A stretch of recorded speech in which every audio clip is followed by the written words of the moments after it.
Dans ce présent ouvrage, nous aborderons le thème suivant, Ville d'Afrique.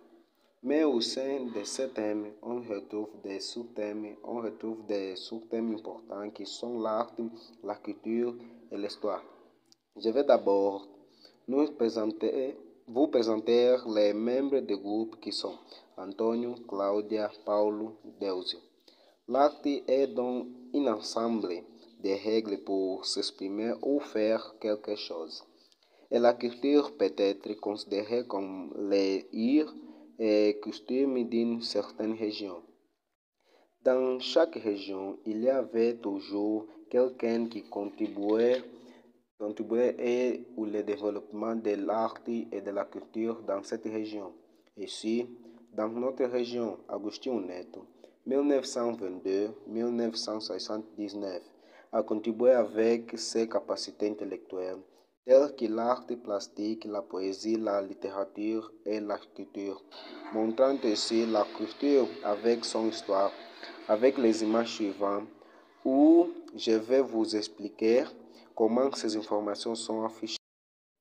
Je vais parler sur l'indépendance d'Angola. La proclamation de l'indépendance d'Angola a eu lieu le 11 novembre de 1975, lorsque le premier président angolais, le débloqué Agostinho Neto, a proclamé l'indépendance d'Angola. Le jour était fort vis-à-vis du Portugal.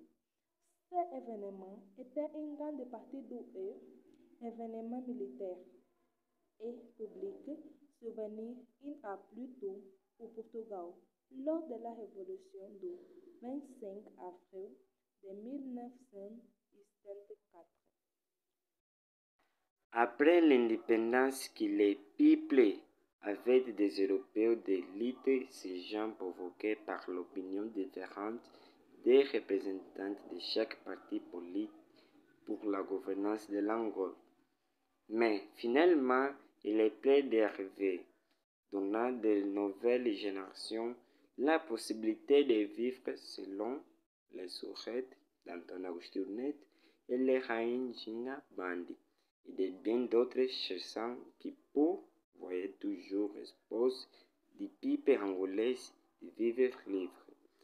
Aujourd'hui, les arts plastiques, poèmes et autres sources littérales servant de pont pour nous garder avec notre passé, nous informant de la grande voilade qui nous a cédé le pouvoir donner une grande espérance. Bonjour personnel, mon nom est Paul et je vais fermer ce travail. Comme mon collègue parlait, Angola est un lieu plus belle, avec une riche histoire qui commence de première touchère avec les Portugais dans la bouche de la rivière Sarre, suivre de le baptême de certains rois africains, suivre de le trafic d'esclaves. Quelques temps plus tard, une loi a été proclamée interdisant le traite d'esclaves. Et après quelques années de guerre supplémentaires, notre pays a obtenu son indépendance. Mais malgré cela, à cause des décisions égoïstes de l'un des dirigeants, une autre guerre a commencé. Et cela a duré longtemps, jusqu'à ce que nous ayons finalement atteint la paix, après avoir parcouru un chemin troublé.